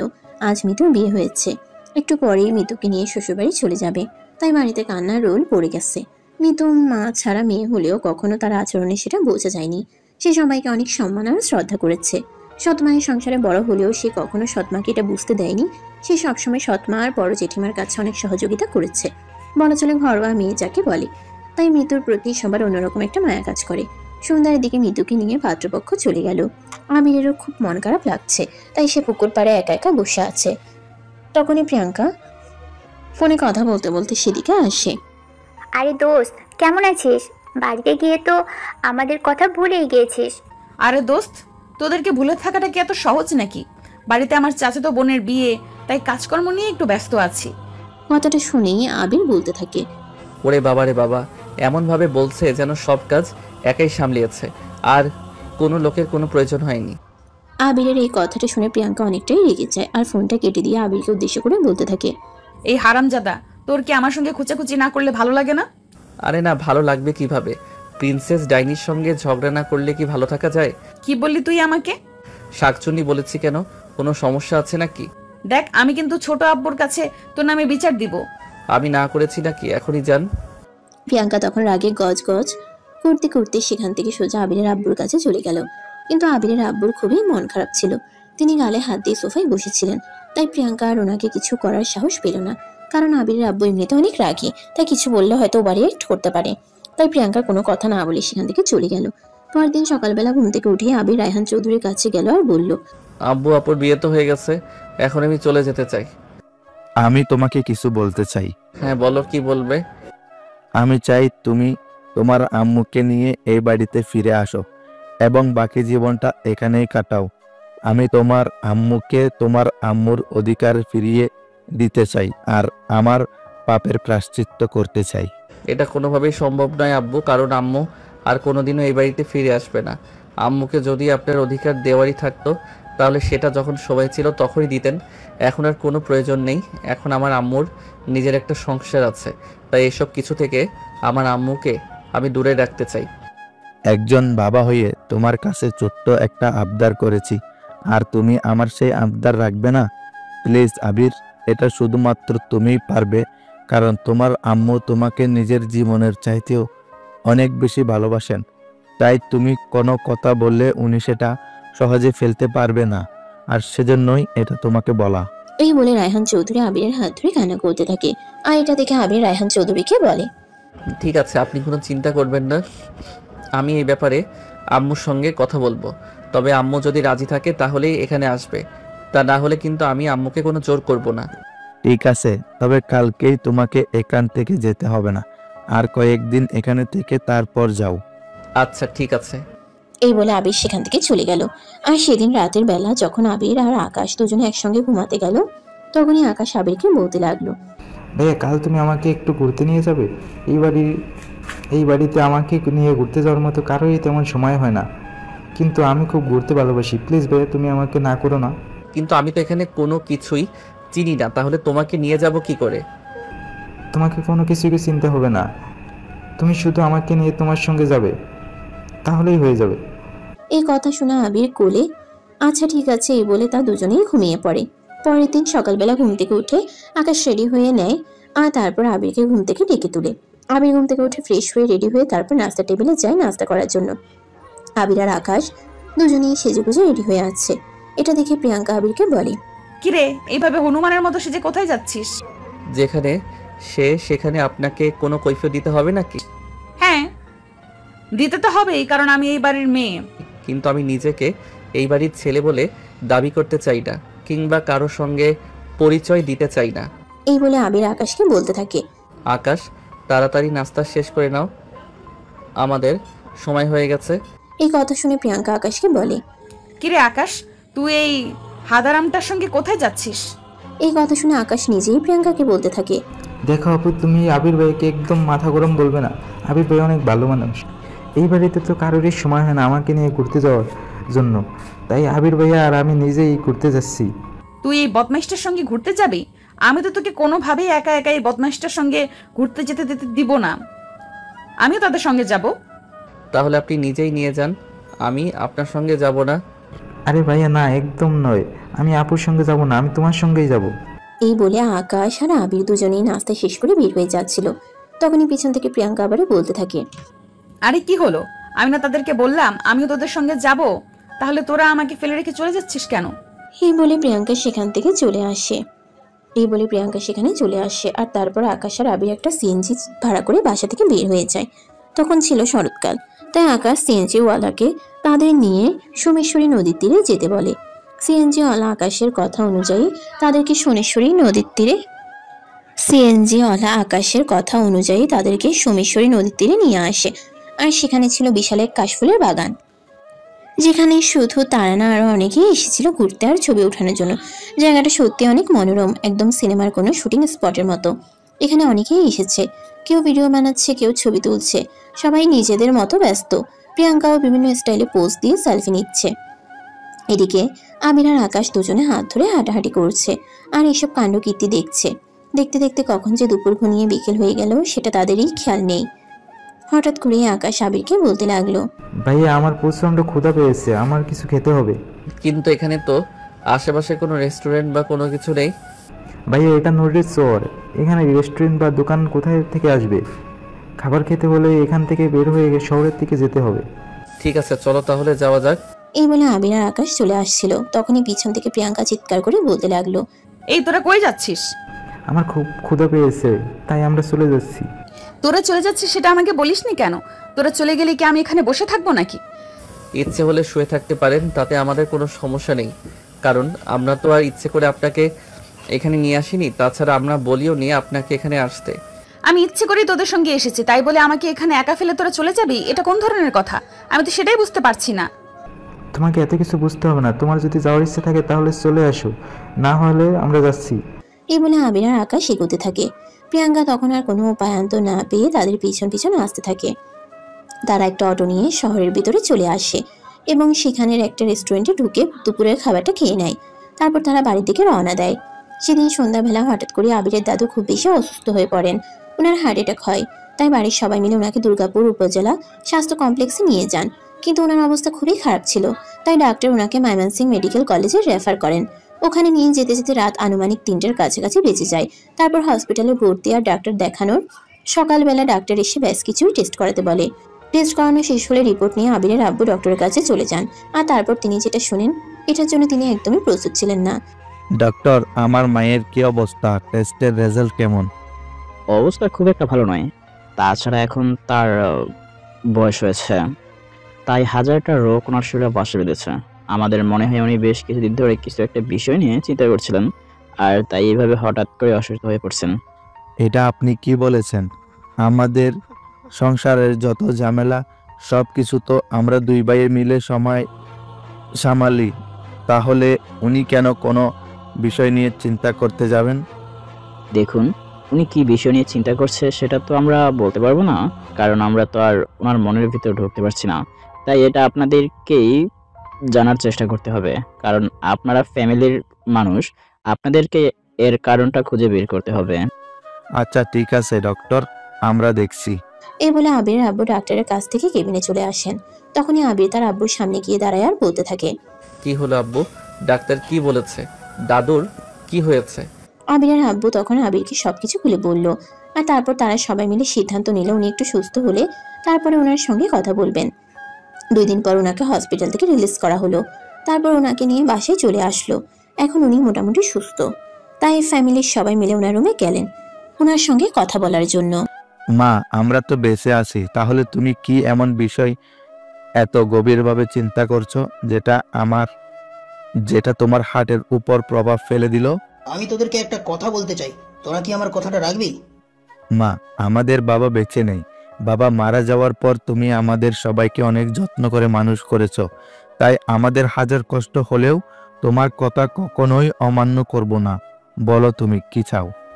একটু চিন্তা ভাবনা করে বল, কারণ আমি যেটা বলেছি এটাতে হয়তো বাড়ির অধিকাংশ মানুষের অমত থাকতে পারে, কিন্তু তোর কাছে এটা আমার অনুরোধ। তুমি কোনো চিন্তা করো না, তোমার কথা রাখতে আমি প্রয়োজন হলে বাড়ির সবার বিরুদ্ধে যাব, কিন্তু তোমার কথা কখনোই অমান্য করব না। তখনই আবিরের আব্বুর সঙ্গে বাড়ির সবাইও সহমত পোষণ করে। আর সবাই একসঙ্গে আবিরের দাদুকে প্রেশার দেয় তিনি কি নিয়ে এত চিন্তা করছেন সেটা বলার জন্য।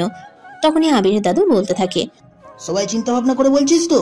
হ্যাঁ, আমরা সবাই খুব ভালোভাবে চিন্তা ভাবনা করে তারপরই বলছি। এখন বলো তুমি কি বলবে? আমি চাই প্রিয়াঙ্কার সঙ্গে আবিরের বিয়ে দিতে। কথাটা শুনে মুহূর্তের মধ্যে ঘরের পরিবেশ থমথমে হয়ে গেল। কেউ কিছু বলছে না, সবাই চুপচাপ দাঁড়িয়ে আছে। আবিরের দাদু এমন কিছু বলতে পারে যে কেউ কল্পনাই করেনি। প্রায় 10 মিনিট কেটে গেল এই নীরবতার মধ্যে। তখনই হঠাৎ আবিরের দাদু বলতে থাকে, কিরে, কি হলো? তোরা সবাই এইভাবে চুপ হয়ে দাঁড়িয়ে আছিস কেন? আমি তো আগেই তোদেরকে বলেছিলাম তোরা যদি আমার কথা রাখতে পারিস তাহলেই আমি বলবো, নয়তো বলবো না। কিন্তু মা, এটা তুমি কেমন কথা বলছো? প্রিয়াঙ্কা আবিরের চাইতে বয়সে বড়। তাছাড়া প্রিয়াঙ্কা এখন যথেষ্ট বড় হয়েছে, তার নিজস্ব একটা মতামত আছে। আমরা চাইলেই তার উপরে জোর করে কোনো কিছু চাপিয়ে দিতে পারি না, এটা তোমাকে বুঝতে হবে। দেখ, জীবনে অনেক পাপ করেছি, এখন আমি আমার পাপ মোচন করতে চাই। আমি আবিরের আম্মুকে অনেক কষ্ট দিয়েছি, আবিরকে তার বাবার আদর থেকে বঞ্চিত করেছি। আমি আবিরকে তার সবকিছু ফিরিয়ে দিতে চাই। সেটার জন্য তো অন্য আরো অনেক উপায় আছে। তুমি চাইলে আমার পুরো সম্পত্তি অর্ধেক আমি আবিরের নামে লিখে দিব, কিন্তু তাই বলে প্রিয়াঙ্কার সঙ্গে বিয়ে দেওয়া এটা আমি মেনে নিতে পারছি না। এতক্ষণ ধরে প্রিয়াঙ্কা সবকিছু চুপচাপ শুনলেও এখন আর সে চুপ থাকলো না, চিৎকার দিয়ে বলতে লাগলো, তুমি কি মগের মুল্লুক পেয়েছো নাকি? তোমার যা ইচ্ছা হবে তুমি তাই করবে? তুমি ভেবেছোটা কি আমি হারামজাদাটাকে বিয়ে করব? কখনোই না। এই বাড়ির সবাই খুব ভালো করেই জানো, এই বাড়ির সমস্ত সম্পত্তি আমার স্বামী আমার নামে লিখে দিয়ে গেছেন, আর সব সম্পত্তি এখনো আমার নামেই রয়েছে, আমি কাউকেই দেইনি। যদি তোমরা আমার এই সিদ্ধান্ত মেনে না নাও তাহলে আমি আমার সমস্ত সম্পত্তি আবিরের নামে লিখে দেব এবং সবকিছু থেকে তোমাদের আমি বঞ্চিত করব। এখন সিদ্ধান্ত তোমাদের, তোমরা নিজেদেরকে সবকিছু থেকে বঞ্চিত করবে নাকি আমার সিদ্ধান্ত মেনে নেবে? তখনই প্রিয়াঙ্কা বলতে থাকে, তোমার সম্পত্তি তুমি যাকে ইচ্ছা তাকে দাও, তাতে আমার কিছুই যায় আসে না। আমি পড়াশোনা করছি, পড়াশোনা শেষ করে নিজে একটা চাকরি বাকরি করব, আর তারপর আমার পছন্দ মতো একটা ছেলেকে বিয়ে করে এই বাড়ি থেকে আজীবনের মতো চলে যাব। তাই তোমার সম্পত্তির উপর আমার কোনো আগ্রহ নেই। এই কথা বলে প্রিয়াঙ্কা তখনই সেখান থেকে চলে যাচ্ছিল, কিন্তু ঠিক তখনই পিছন থেকে প্রিয়াঙ্কার আব্বু প্রিয়াঙ্কাকে বলে, প্রিয়াঙ্কা, আমি তোমার বাবা হিসেবে তোমাকে আদেশ করছি, তুমি আবিরকে বিয়ে করো, কারণ আবির এবং তার আম্মুর সঙ্গে আমার যথেষ্ট অন্যায় করে ফেলেছি। এখন সময় এসেছে নিজেদের পাপ মোচন করার। তোমাদের যা ইচ্ছা তোমরা তাই করো, কিন্তু আমি এইটুকুন একটা পিচ্চি ছেলেকে বিয়ে করতে পারবো না। তাছাড়া এর সঙ্গে আমার মানসিকতার কোনো মিল নেই। বিয়ে করতে হলে অন্তত ম্যাচুরিটি থাকা প্রয়োজন। প্রিয়াঙ্কা, তোমার আব্বু একদম ঠিক কথাই বলেছেন। ম্যাচিউরিটি বয়সের সঙ্গে সঙ্গে হয়ে যাবে, তাই তোমার আব্বুর সঙ্গে আমিও সহমত। কিন্তু আমি এই বিয়ে করব না, আর করার কোনো প্রশ্ন ওঠে না। যেই বাড়ি থেকে আমার জন্মের আগে আমাকে বের হয়ে যেতে হয়েছিল, আজ শুধু আমি আমার বোনের বিয়ের জন্য এখানে এসেছিলাম, নয়তো কখনোই আসতাম না। আর আমি কখনোই কারোর কাছে আমার বাবার পরিচয় দেইনি, এখন নতুন করে আমার কোনো পরিচয়ের কোনো প্রয়োজন নেই। এই কথা বলে আবির তখনই ওই রুম থেকে বের হয়ে চলে গেল আর নিজের রুমে গিয়ে নিজের প্রয়োজনীয় সমস্ত জিনিসপত্র গুছিয়ে নিল। তারপর রুম থেকে বের হয়ে সিঁড়ি দিয়ে নিচে নেমে আসে, দেখতে পারে সবাই ড্রয়িং রুমে বসে আছে। আবির তার বাবার সামনে এসে দাঁড়ায় আর তারপর বলে, আমি আগেই বুঝতে পেরেছিলাম তোমরা নিশ্চয়ই কোনো উদ্দেশ্য নিয়ে আমাকে এখানে ডেকে পাঠিয়েছো, তাই আমি আসতে চাইনি। নেহাত আম্মু জোর করে আমাকে এখানে পাঠিয়েছে, তা না হলে তো আমি আসতামই না।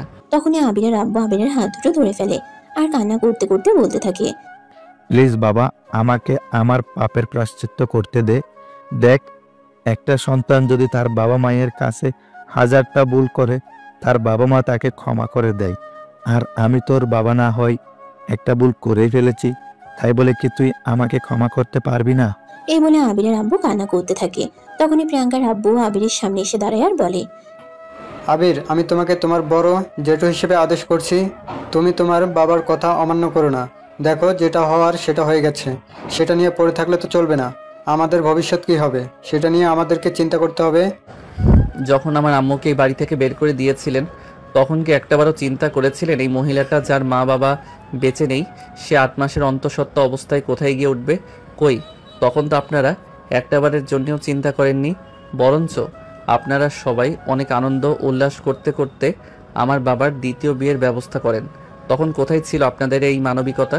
হ্যাঁ বাবা, মানছি আমরা সবাই ভুল করেছি, কিন্তু তোমার তো এখন যথেষ্ট জ্ঞান বুদ্ধি হয়েছে। তুমি প্লিজ আমাদেরকে এই পাপের প্রায়শ্চিত্ত করার সে যদি দাও, আমরা আবার তোমার আম্মুকে এই বাড়িতে ফিরিয়ে আনতে চাই এবং তোমাকে তোমার অধিকার ফিরিয়ে দিতে চাই। সেই সঙ্গে আমার মায়ের আদেশও পালন করতে চাই। এই কথা বলে সবাই আবিরকে অনেক রিকোয়েস্ট করতে থাকে। বেশ কিছুক্ষণ চলে যাওয়ার পর আবির তাদের সবাইকে উদ্দেশ্য করে বলে, ঠিক আছে, আমি আপনাদের সিদ্ধান্ত মেনে নিলাম, কিন্তু আপনাদের বাড়ির মেয়েকে বিয়ে করতে পারবো কি পারবো না সে ব্যাপারে আমি আপনাদের কোনো কিছুই বলতে পারলাম না। কারণ ছোটবেলা থেকে আমার আম্মু আমাকে অনেক কষ্ট করে আমাকে লালন পালন করেছেন। স্বামী ছাড়া একটা মেয়ের সন্তান বড় করা কতটা কষ্টের সেটা শুধুমাত্র আমার আম্মু জানে। তাই আমি আমার ব্যাপারে আমার আম্মুকে ছাড়া কোনো সিদ্ধান্ত নিতে চাই না। আমার আম্মুকে যদি আপনারা রাজি করাতে পারেন তাহলে এই বিয়েতে আমার কোনো আপত্তি নেই, কিন্তু যদি আমার আম্মু রাজি না হয় তাহলে আমি কোনোভাবেই আপনাদের এই সিদ্ধান্তে সহমত পোষণ করতে পারবো না। ঠিক তখনই আবিরের আব্বু বলে, ঠিক আছে, কোনো সমস্যা নেই, তুমি এখানেই থাকো, আমি আজকে তোমার আম্মুকে আনতে যাচ্ছি। এই কথা বলে আবিরের আব্বু তখনই রেডি হয়ে গেলেন আর তারপর সেদিন রাতে ঢাকার উদ্দেশ্যে রওনা দেন। সকালবেলা তিনি মহাখালী বাস স্ট্যান্ডে এসে নামেন আর তারপর সেখান থেকে একটা অটো নিয়ে আবিরদের বাসায় চলে যান।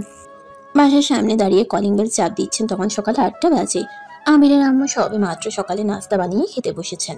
কলিং বেলের আওয়াজ শুনে তিনি দৌড়ে সেখানে চলে আসেন আর বলতে থাকেন, আরে বাবা, দরজা খুলছি তো, এভাবে কেউ কলিং বেল চাপ দেয় নাকি? আমাকে তো দৌড়ে আসতে হবে। এই কথা বলতে বলতে তিনি দরজাটা খুলেন, কিন্তু দরজা খোলার পর তিনি যেটা দেখতে পান সেটার জন্য তিনি মোটেও প্রস্তুত ছিলেন না। তিনি আবিরের আব্বুকে দেখিয়ে বলতে থাকেন, এতদিন পর হঠাৎ তুমি এখানে কেন এসেছো? আমাকে বাড়ির ভিতর যেতে দাও, তারপর না হয় কথা বলি। আমার তো মনে হয় না তোমার এই বাড়িতে প্রবেশ করার কোনো অধিকার আছে। কেন এসেছো এখানে? প্লিজ, তুমি আমার সঙ্গে আর অভিমান করে থাকো না। যা করেছি ভুল করেছি, আমি আমার পাপের প্রায়শ্চিত্ত করতে চাই। প্লিজ তুমি একটাবার আমার সঙ্গে ঠান্ডা মাথায় বসে কথা বলো। আবিরের আম্মু তখন আর কোনো কথা না বলে আবিরের আব্বুকে ভিতরে আসতে দেয়। ড্রয়িং রুমে বসে আছে দুজনে। তখনই হঠাৎ আবিরের আব্বু আবিরের আম্মুর হাত ধরে বলে, আমি তোমাকে ফিরিয়ে নিতে চাই, তোমার অধিকার আবারও তোমাকে ফিরিয়ে দিতে চাই। আপনি মনে হয় নেশা করে এসেছেন, তাই পাগলের মতো এসব কথা বলছেন। না, আমি একদম ঠিক আছি এবং যা বলছি সুস্থ কথাই বলছি। আমরা সবাই মিলেই সিদ্ধান্ত নিয়েছি তোমাকে ওই বাড়িতে ফিরিয়ে নিয়ে যাব, আর তোমার হারিয়ে যাওয়া অধিকার তোমাকে আবারও ফিরিয়ে দেব। মিস্টার রায়হান চৌধুরী, আপনি এটা ভাবলেন কি করে? আপনি এসে আমায় বলবেন আর আমি আপনার সঙ্গে নাচতে নাচতে ওই বাড়িতে চলে যাব? দীর্ঘ 19টা বছর আমি কিভাবে কাটিয়েছি সেটা নিশ্চয়ই আপনারা জানেন না, তাই জানার চেষ্টাও করবেন না। এসেছেন ভালো কথা, চলে যান। আমি জানি তোমার রাগ হওয়াটা স্বাভাবিক। আমি যেটা করেছি তারপরও তুমি আমার সঙ্গে ভালো আচরণ করতে পারোই না। তারপরও আমি এখানে এসেছি তোমাকে ফিরিয়ে নিয়ে যেতে। তোমার সন্তানের কথা চিন্তা করে তুমি অন্তত এবার ফিরে চলো। এই বলে আবিরের আব্বু আবিরের আম্মুর হাত ধরে কান্নাকাটি করতে থাকেন। এক সময় আবিরের আম্মুর মন গলে যায়। হাজার হোক উনি রায়হান চৌধুরীর বিবাহিত স্ত্রী, এখনো তাদের ডিভোর্স হয়নি। তাই অবশেষে সেদিন রাতেই রায়হান চৌধুরী ওনার স্ত্রীকে নিয়ে গ্রামের বাড়িতে ফিরে আসেন। আবিরের আম্মু ফিরে এসেছে এই খবর শুনে সবাই অনেক খুশি হয়। আর মিতু তো সেদিনই শ্বশুরবাড়ি থেকে তার মায়ের সঙ্গে দেখা করতে চলে আসে। দীর্ঘ 19 বছর পর মায়ের সঙ্গে দেখা হয়েছে মিতুর। সে তো আনন্দে একদম আত্মহারা, আর তার খুশিটা দেখার মতো ছিল। শুধু মিতু নয়, এবারে সবাই অনেক খুশি ছিল। আবিরের আম্মুর ফিরে আসাতে শুধু একজন মানুষের মনে আনন্দ ছিল না, সেটা আকাশের আম্মু। কারণ সতীনের উপস্থিতি কেউই সহ্য করতে পারে না, কিন্তু তারপরেও আকাশের আম্মু সেটা প্রকাশ করলেন না। এদিকে আকাশ তো বড় আম্মুকে পেয়ে অনেক খুশি হয়।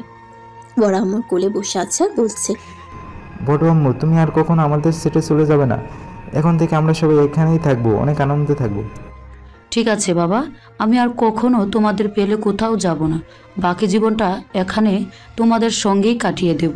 এরপর দেখতে দেখতে আরো 2 দিন চলে গেল। তারপর আবারও পারিবারিক বৈঠক বসে। সবাই মিলে আবারও প্রিয়াঙ্কাকে আবিরকে বিয়ে করার জন্য প্রেশার দিতে থাকে। আবিরের আম্মু আবিরের দাদুর কথায় রাজি হয়ে যায়, কিন্তু প্রিয়াঙ্কাকে কোনোভাবেই রাজি করানো যাচ্ছিল না, কারণ সে আবিরকে বিয়ে করতে চায় না। এমনটা নয় যে অন্য কোনো ছেলের সঙ্গে তার রিলেশন রয়েছে। পরিবারের সবাই অনেক বোঝানোর পরেও কোনোভাবেই রাজি করাতে পারছে না। তাই প্রিয়াঙ্কার দাদু নিজেই প্রিয়াঙ্কাকে নিজের রুমে ডেকে পাঠালেন। প্রিয়াঙ্কা তার দাদুর রুমে এসে বলল, কি হলো দাদু, তোমরা এসব কি শুরু করেছো? আমি তো সেটাই বুঝতে পারছি না। যেখানে আমি বিয়ে করতে চাইছি না সেখানে তোমরা কেন আমাকে জোর করে বিয়ে দিতে চাইছো? কারণ আমরা চাই তুমি ভালো থেকো। তুমি এমনিতেই সহজে বাইরের কোনো মানুষের সঙ্গে মানিয়ে নিতে পারো না। তাছাড়া বিয়ে হলে যে তোমার শ্বশুর বাড়ির মানুষজন ভালো হবে সেটার তো কোনো গ্যারান্টি নেই, তাই না? হ্যাঁ, এটা ঠিক আছে, আবির তোমার চাইতে বয়সে একটু ছোট, কিন্তু সে আমাদের বাড়ির ছেলে। বিয়ের পর তোমাকে আলাদা কোথাও গিয়ে উঠতে হবে না। বিয়ের পর অন্য পরিবেশের সঙ্গে তোমাকে মানিয়ে নেওয়ার বৃথা প্রচেষ্টাও করতে হবে না। তাছাড়া এমন নয় যে আবির কোনো দিক থেকে তোমার চাইতে কম। সে যথেষ্ট স্মার্ট, হ্যান্ডসাম এবং পড়াশোনা জানা একটি ছেলে। বর্তমানে অনার্স প্রথম বর্ষে পড়াশোনা করছে। পড়াশোনা শেষ হলেই ইচ্ছে হলে বাইরে চাকরি করবে, নয়তো আমাদের ব্যবসা দেখাশোনা করবে। তাছাড়া আলহামদুলিল্লাহ আমাদের কিন্তু কোনো দিক থেকেই তো কোনো কিছুর কমতি নেই। তোমাদের জীবন বেশ ভালোই কেটে যাবে। কিন্তু দাদু, আমি আর কোনো কিন্তু শুনতে চাই না। আমার সিদ্ধান্তই শেষ সিদ্ধান্ত। আজ সন্ধ্যায় আমি কাজী রেখে বাসায় তোমাদের বিয়ের ব্যবস্থা করছি, আর তারপর তোমাদের যখন ইচ্ছে হবে তখন তোমরা অনুষ্ঠান করে আবার বিয়ে করে নিও, যেটাকে বর্তমানে তোমাদের ভাষায় ওই কি যেন, হ্যাঁ, সোশ্যাল ম্যারেজ বলা হয়, বুঝলে? অবশেষে দাদুর কথায় প্রিয়াঙ্কা রাজি হয়ে গেল, আর আবিরের সঙ্গে সেদিন সন্ধ্যায় তার বিয়েটা হয়ে গেল। প্রিয়াঙ্কা বাসর ঘরে বসে আছে। তার দাদুর আদেশে প্রিয়াঙ্কার জন্য অন্য কিছুর ব্যবস্থা করা না হলেও বাসর ঘরের ব্যবস্থা করা হয়েছে, কারণ এটা প্রত্যেকটা ছেলে মেয়েরই জীবনের স্বপ্নময় একটা রাত। রাত 11টার দিকে আবির রুমে প্রবেশ করে। আবির রুমে আসা মাত্রই প্রিয়াঙ্কা বিছানা থেকে নেমে আবিরকে সালাম করতে চায়, আর তখনই আবির এক কদম পিছিয়ে গিয়ে বলে, আরে আরে, এটা কি করছো তুমি? তোমার কি মাথা খারাপ হয়ে গেছে নাকি? আমাকে দেখে কি তোর পাগল মনে হচ্ছে নাকি যে আমার মাথা খারাপ হয়ে গেছে? এখনই তুমি যেটা করতে চাচ্ছিলে সেটা দেখে তো তোমাকে পাগলই মনে হচ্ছে। আরে হাদারাম, তোর সঙ্গে আমার বিয়েটা হয়ে গেছে। এখন থেকে আমরা স্বামী স্ত্রী। আর বাসর রাতে প্রত্যেকটা স্ত্রী তার স্বামীকে পা ছুঁয়ে সালাম করে, আর আমি সেটাই করছিলাম। আরে না, তুমি তো আমার চাইতে বয়সে বড়, তাহলে তুমি আমাকে সালাম করবে কেন? দেখ, এমনিতে ইচ্ছার বিরুদ্ধে গিয়ে তোকে বিয়ে করতে হয়েছে, আর এখন যদি উল্টাপাল্টা কিছু বলিস তাহলে একদম চটকনা মেরে সব কটা দাঁত ফেলে দিব, বলে দিলাম। এই বলে প্রিয়াঙ্কা আবারও এগিয়ে গিয়ে আবিরকে পা ছুঁয়ে সালাম করে। আবির তখন আর কিছু বলল না, কারণ সে বুঝতে পারলো প্রিয়াঙ্কা অনেক বেশি রেগে আছে। ওর ইচ্ছার বিরুদ্ধে গেলে হয়তো আরো রেগে গিয়ে উল্টাপাল্টা কিছু করে ফেলতে পারে। তারপরেই প্রিয়াঙ্কা টেবিলের উপর রাখা দুধের গ্লাসটা আবিরকে দিয়ে বলে, এই নে, এটা খেয়ে শরীরের শক্তি করে নে, তারপর আমার সঙ্গে টি-20 খেলবি। টি-20 মানে? এখানে তুমি খেলার মাঠ কোথায় পেলে? ওরে আল্লাহ, হাদারাম দেখি কিছুই বলছে না। এই জন্যই তো তোকে আমি বিয়ে করতে চাইনি। তুমি আমাকে হাদারাম বললে কেন? তুমি তো টি-20 খেলতে বললে, তাই তো আমি জিজ্ঞাসা করলাম তোমার রুমের ভিতর খেলার মাঠ আসলো কোথা থেকে। হয়েছে, বুঝেছি, আমাকে সবকিছু করতে হবে। এখন তুই আগে এই দুধটা খেয়ে নে। তখন আবির আর কোনো কথা না বলে গ্লাসে থাকা দুধ এক নিঃশ্বাসে খেয়ে ফেলে।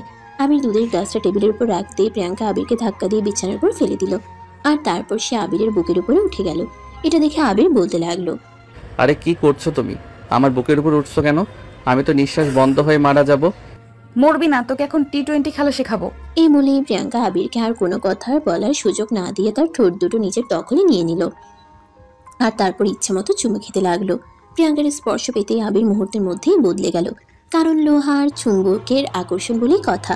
মুহূর্তের মধ্যে আবিরের মধ্যে অন্যরকম একটা অনুভূতি হতে শুরু করলো। তাই আবির প্রিয়াঙ্কাকে বলতে লাগলো, এই কি করছো তুমি? আমার কেমন যেন লাগছে। কেমন লাগছে? তুই আমার সঙ্গে রেসপন্স কর, তাহলে মজা পাবি। এই বলে প্রিয়াঙ্কা আবারও আবিরকে আদর করতে শুরু করে, আর তখন আবিরও প্রিয়াঙ্কার সঙ্গে রেসপন্স করতে থাকে। কিছুক্ষণের মধ্যেই হঠাৎ করে প্রিয়াঙ্কার হাতটা আবিরের ওটাতে চলে গেল, আর তখনই আবির বলতে লাগলো, কি করছো তুমি? আমার লাগছে তো। কোথায় লাগছে তোর? আমি তো আদর করছি। ওখানে লাগছে, ছেড়ে দাও আমাকে, আমার কেমন যেন লাগছে। কিন্তু প্রিয়াঙ্কা কি আর তাকে ছেড়ে দেওয়ার জন্য ধরেছে নাকি? সে নিজের কাজ করতে লাগলো, আর মুহূর্তের মধ্যেই আবিরকে উত্তেজনার চরম পর্যায়ে নিয়ে গেল। দুজনেই কেউ নিজেদেরকে ধরে রাখতে পারছিল না, আর তাই দুজনে মিলে ভালোবাসার মহাসমুদ্রে ডুবে গেল। সুপ্রিয় দর্শক, আমাদের আজকের গল্পটা আপনাদের কাছে কেমন লেগেছে? আশা করি আবির আর প্রিয়াঙ্কার জীবনের ভালোবাসার গল্পটা আপনাদের হৃদয় ছুঁয়ে গেছে। গল্পটা কেমন লেগেছে মতামতটা কমেন্ট বক্সে জানান। আর নিয়মিত ভালোবাসার গল্প শুনতে আমাদের চ্যানেলটি সাবস্ক্রাইব করে পাশেই থাকুন। আপনাদের ভালোবাসা আর সুন্দর একটি মন্তব্য আমাদের এগিয়ে চলার অনুপ্রেরণা। সবাই ভালো থাকবেন, সুস্থ থাকবেন। আবারও দেখা হবে নতুন কোনো এক ভালোবাসার গল্পে। সে পর্যন্ত সবাই অপেক্ষায় থাকুন। আল্লাহ হাফেজ।